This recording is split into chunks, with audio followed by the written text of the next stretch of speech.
1999 में इंडिया और पाकिस्तान के बीच लड़ा गया कारगिल वॉर कॉन्फ्लिक्ट के ह्यूमन कॉस्ट और करेज और सैक्रिफाइस की इंड्यूरिंग स्पिरिट का प्रमाण है। बर्फीले हिमालय की ऊंचाइयों पर इंडियन और पाकिस्तानी सैनिकों ने एक ब्रूटल कॉन्फ्रंटेशन में क्लैश किया जिसने दुनिया का ध्यान अपनी ओर खींचा।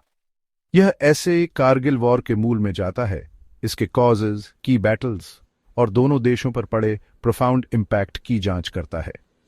कारगिल वॉर सिर्फ एक मिलिट्री एंगेजमेंट नहीं था, यह इंडिया और पाकिस्तान के बीच मौजूद नाजुक शांति का एक कठोर रिमाइंडर था।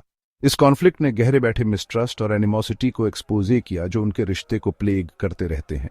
इस युद्ध की गूंज आज भी गूंजती है, इस रीजन के जियोपॉलिटिक्स को शेप करती है और हमें डायलॉग और डिप्लोमेसी की इंपॉर्टेंस की याद दिलाती है। कारगिल वॉर कॉन्फ्लिक्ट के ह्यूमन कॉस्ट का एक सॉलेम रिमाइंडर के रूप में कार्य करता है। दोनों तरफ के सैनिकों ने एडवर्सिटी के सामने रिमार्केबल करेज और रेजिलियंस दिखाई। उनके सैक्रिफाइसेस युद्ध के विनाशकारी कॉन्सिक्वेंसेस को हाईलाइट करते हैं। यह कॉन्फ्लिक्ट भविष्य में इस तरह के डेडली एस्केलेशंस को रोकने के लिए क्लियर कम्युनिकेशन और कॉन्फ्लिक्ट रेजोल्यूशन मैकेनिज्म्स की इंपॉर्टेंस को भी रेखांकित करता है। कारगिल वॉर इंडिया और पाकिस्तान की कलेक्टिव मेमोरी में एच्ड है। यह ह्यूमन स्पिरिट की हार्डशिप को एंड्योर करने और विक्टोरियस बनकर उभरने की क्षमता का प्रमाण है। जैसे ही हम इस कॉन्फ्लिक्ट पर रिफ्लेक्ट करते हैं, हमें इससे मिलने वाले लेसन्स को याद रखना चाहिए और ऐसे फ्यूचर के लिए प्रयास करना चाहिए जहां वायलेंस और ब्लडशेड पर डायलॉग और डिप्लोमेसी प्रिवेल करे। कारगिल वॉर की जड़ें कश्मीर रीजन पर लंबे समय से चले आ रहे टेरिटोरियल डिस्प्यूट से जुड़ी हैं। इंडिया और पाकिस्तान दोनों ही पूरे कश्मीर पर दावा करते हैं। इस डिस्प्यूट के कारण 1947 में इंडिपेंडेंस के बाद से दोनों देशों के बीच कई युद्ध और झड़पें हुई हैं। 1947 से 48 के युद्ध ने लाइन ऑफ कंट्रोल को मजबूत किया, जिससे कश्मीर दो राष्ट्रों के बीच बंट गया। 1971 के युद्ध के बाद, जिसके परिणाम स्वरूप बांग्लादेश का निर्माण हुआ, इंडिया और पाकिस्तान ने 1972 में शिमला समझौते पर हस्ताक्षर किए।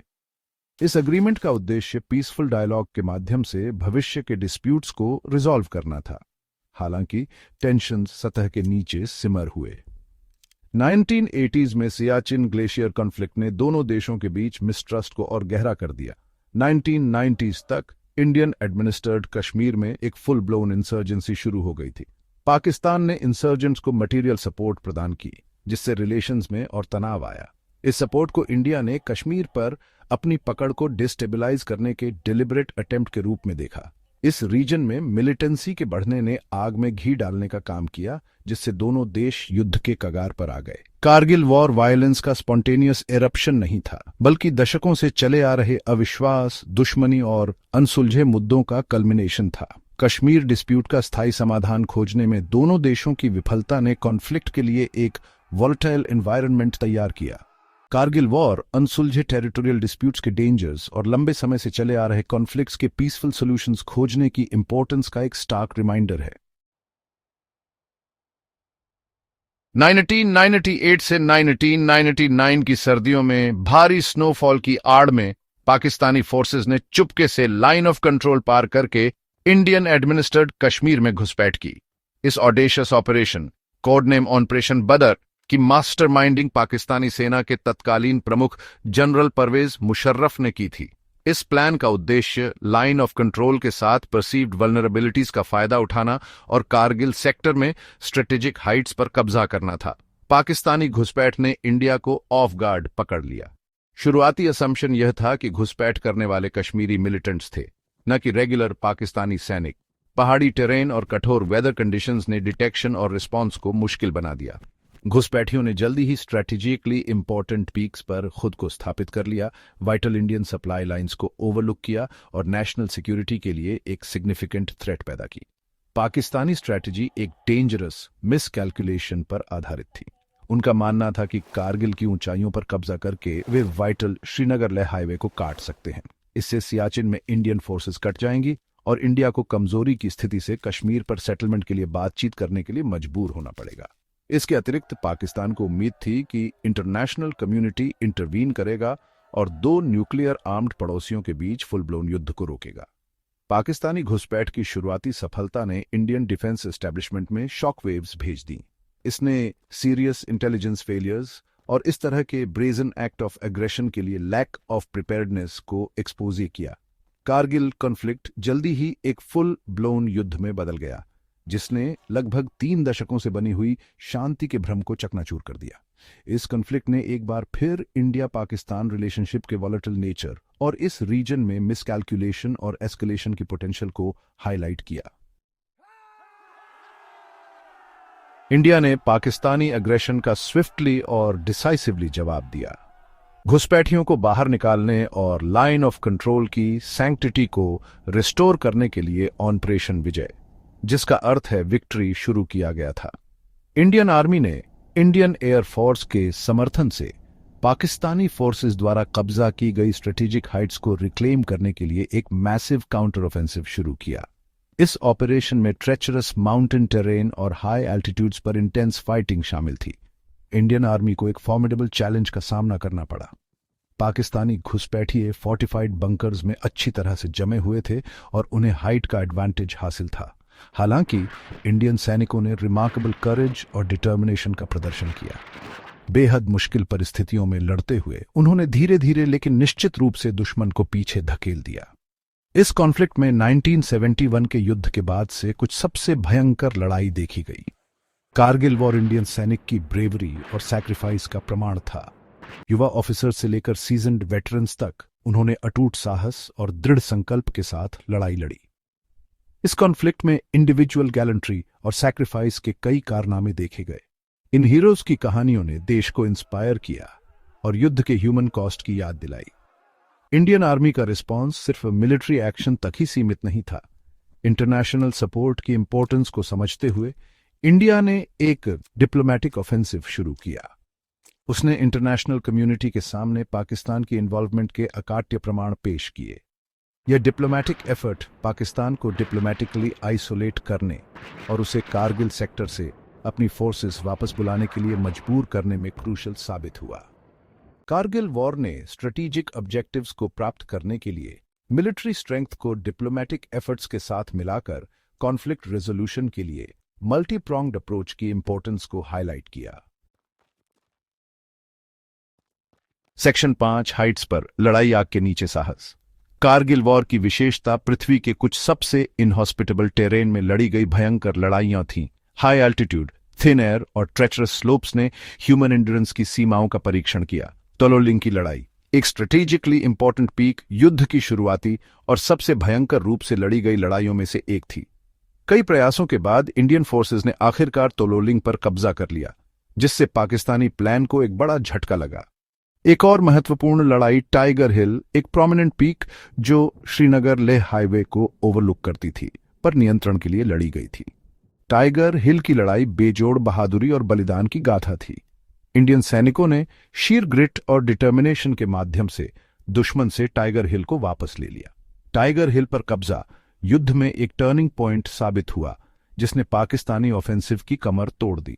पॉइंट 476 की लड़ाई, जिसे बजरंग पोस्ट की लड़ाई के रूप में भी जाना जाता है, ने युद्ध के कुछ सबसे intense hand to hand combat देखे।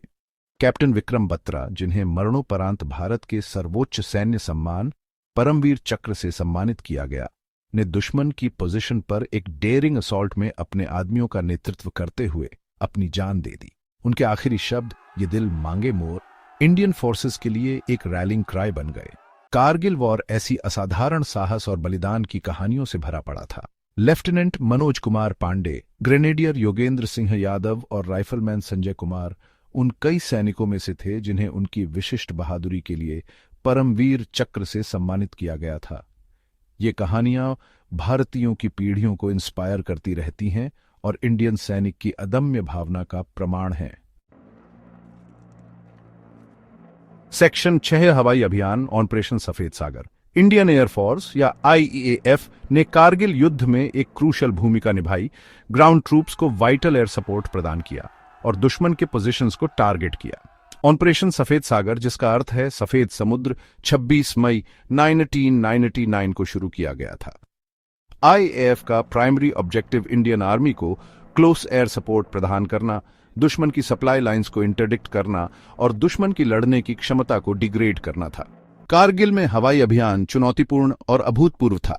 हाई एल्टीट्यूड, माउंटेनस टेरेन और दुश्मन के एयर डिफेंस सिस्टम्स की मौजूदगी ने आईएएफ के पायलटों और विमानों के लिए सिग्निफिकेंट रिस्क्स पैदा किए। हालांकि आईएएफ इस अवसर पर आगे बढ़ा, अपनी टैक्टिक्स को अडेप्ट किया और प्रिसिजन बॉम्बिंग में असाधारण स्किल का प्रदर्शन किया। लेजर गाइडेड बॉम्ब्स और अन्य प्रिसिजन गाइडेड म्यूनिशंस के इस्तेमाल ने कोलैटरल डैमेज को कम किया और एयर स्ट्राइक्स की इफेक्टिवनेस को बढ़ाया। आईएएफ की भूमिका चुनौतियों के बिना नहीं थी। अभियान के शुरुआती चरण में एक मिग-21 फाइटर जेट और उसके pilot squadron leader Ajay Ahuja का नुकसान हुआ। हालांकि आईएएफ ने अपने शुरुआती सेटबैक से सीखा और अपनी टैक्टिक्स को मॉडिफाई किया। लेजर गाइडेड बॉम्ब से लैस मिराज 2000 फाइटर जेट्स की इंट्रोडक्शन एक गेम चेंजर साबित हुई। आईएएफ के हवाई अभियान ने युद्ध का रुख इंडिया के पक्ष में करने में एक डिसाइसिव भूमिका निभाई। रिलेंटलेस एयर स्ट्राइक्स ने पाकिस्तानी फोर्सेस का मनोबल तोड़ दिया, उनकी सप्लाई लाइंस को बाधित कर दिया और उन्हें अपने पोजीशंस से पीछे हटने के लिए मजबूर कर दिया। कारगिल वॉर ने चुनौतीपूर्ण पहाड़ी टेरेन में प्रभावी ढंग से ऑपरेट करने की आईएएफ की क्षमता का प्रदर्शन किया और मॉडर्न वॉरफेयर में एयर पावर की इंपॉर्टेंस को हाईलाइट किया। सेक्शन 7, अंतर्राष्ट्रीय दबाव और पाकिस्तान की वापसी। जैसे जैसे युद्ध आगे बढ़ता गया, पाकिस्तान पर लाइन ऑफ कंट्रोल के इंडियन हिस्से से अपनी फोर्सेस वापस बुलाने का अंतर्राष्ट्रीय दबाव बढ़ता गया। पाकिस्तानी सेना को हुए बढ़ते कैजुअल्टीज के साथ इंडिया के डिप्लोमैटिक ऑफेंसिव ने पाकिस्तान को अपनी पोजीशन पर पुनर्विचार करने के लिए मजबूर किया। राष्ट्रपति बिल क्लिंटन के नेतृत्व में यूनाइटेड स्टेट्स ने पाकिस्तान को अपनी सेना वापस बुलाने के लिए राजी करने में महत्वपूर्ण भूमिका निभाई। पाकिस्तान के प्रधानमंत्री नवाज शरीफ जुलाई 1999 में राष्ट्रपति क्लिंटन से मिलने वॉशिंगटन गए। इंटरनेशनल कम्युनिटी के भारी दबाव में शरीफ कारगिल से पाकिस्तानी सेना वापस बुलाने के लिए तैयार हो गए। हालांकि ये वापसी शरीफ के लिए एक कीमत पर हुई। शरीफ के फैसले से नाराज पाकिस्तानी सेना ने अक्टूबर 1999 में एक ब्लडलेस कूप में उन्हें बेदखल कर दिया। कारगिल मिसएडवेंचर के सूत्रधार जनरल परवेज मुशर्रफ ने सत्ता पर कब्जा कर लिया। कारगिल वॉर का इंडिया पाकिस्तान संबंधों पर सिग्निफिकेंट इम्प्लीकेशंस पड़ा। इसने दोनों देशों के बीच गहरे अविश्वास को मजबूत किया और उनके रिश्ते के वॉलेटाइल नेचर को रेखांकित किया। इस कॉन्फ्लिक्ट ने न्यूक्लियर ब्रिंकमैनशिप के खतरों को भी हाईलाइट किया। इंडिया और पाकिस्तान दोनों ने 1998 में न्यूक्लियर वेपन्स का परीक्षण किया था, जिससे व्यापक कॉन्फ्लिक्ट की आशंका बढ़ गई थी। कारगिल वॉर का रीजनल सिक्योरिटी एनवायरनमेंट पर भी गहरा प्रभाव पड़ा। इससे इंडिया और पाकिस्तान दोनों के डिफेंस स्पेंडिंग में वृद्धि हुई। इस कॉन्फ्लिक्ट ने ग्रेटर मिलिट्री प्रिपेयर्डनेस और एक रोबस्ट इंटेलिजेंस अपैरेटस की आवश्यकता को भी रेखांकित किया। Kargil war Indian defence establishment के लिए एक वेकअप कॉल के रूप में काम किया, जिसके कारण इसके सिक्योरिटी डॉक्ट्रिन्स और कैपेबिलिटीज की कॉम्प्रिहेंसिव रिव्यू हुई। सेक्शन 8, कारगिल युद्ध के नायक, वीरता और बलिदान की कहानियां। कारगिल वॉर ने असाधारण साहस, बलिदान और कामराडरी की कई कहानियां पैदा की। कैप्टन विक्रम बत्रा, जिन्हें मरणोपरांत परमवीर चक्र से सम्मानित किया गया, पॉइंट 4875 की लड़ाई के दौरान अपने डेयरिंग एक्सप्लॉइट्स के लिए एक नेशनल हीरो बन गए। उनके साहस और नेतृत्व ने उनके आदमियों को भारी ऑड्स के खिलाफ बहादुरी से लड़ने के लिए प्रेरित किया। उनके सैक्रिफाइस ने इंडियन सैनिक की भावना का प्रतीक बनाया। परमवीर चक्र प्राप्तकर्ता लेफ्टिनेंट मनोज कुमार पांडे ने बटालिक सेक्टर में खालूबार टॉप पर हमले के दौरान असाधारण बहादुरी का प्रदर्शन किया। गंभीर रूप से घायल होने के बावजूद उन्होंने अपने आदमियों का नेतृत्व करना जारी रखा, जिससे उन्हें दुश्मन की पोजीशन पर कब्जा करने के लिए प्रेरित किया। उनकी निस्वार्थता और कर्तव्य के प्रति समर्पण आने वाली पीढ़ियों के लिए प्रेरणा का काम करता है।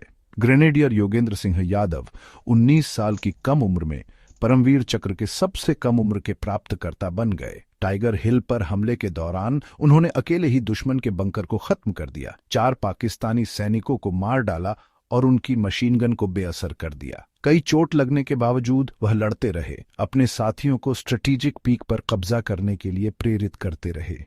ये कारगिल युद्ध के दौरान देखे गए अनगिनत बहादुरी और बलिदान के कुछ उदाहरण हैं। कारगिल के नायक सभी रैंक्स और बैकग्राउंड्स से आए थे। वे कंधे से कंधा मिलाकर लड़े, अपने देश के प्रति अपने प्यार और इसकी संप्रभुता की रक्षा के लिए अटूट दृढ़ संकल्प से एकजुट हुए। उनकी कहानियां विस्मय और कृतज्ञता को प्रेरित करती रहती हैं, हमें युद्ध के ह्यूमन कॉस्ट और हमारे सशस्त्र बलों द्वारा किए गए बलिदानों की याद दिलाती हैं। सेक्शन 9 परिणाम, सीख और विरासत। कारगिल वॉर का इंडिया, पाकिस्तान और पूरे रीजन पर गहरा प्रभाव पड़ा। इसने इंडिया पाकिस्तान रिलेशनशिप के वॉलेटाइल नेचर और कॉन्फ्लिक्ट के एवर प्रेजेंट डेंजर को रेखांकित किया। युद्ध ने एक मजबूत सेना, एक मजबूत खुफिया तंत्र और एक प्रोएक्टिव डिप्लोमैटिक अप्रोच के महत्व पर भी प्रकाश डाला। कारगिल युद्ध के बाद इंडिया ने अपने नेशनल सिक्योरिटी डॉक्ट्रिन की एक कॉम्प्रिहेंसिव रिव्यू की। इस कॉन्फ्लिक्ट ने इंडिया की इंटेलिजेंस गैदरिंग और हाई एल्टीट्यूड क्षेत्रों में घुसपैठ का पता लगाने और उसका जवाब देने की क्षमता में गैप्स को एक्सपोज किया।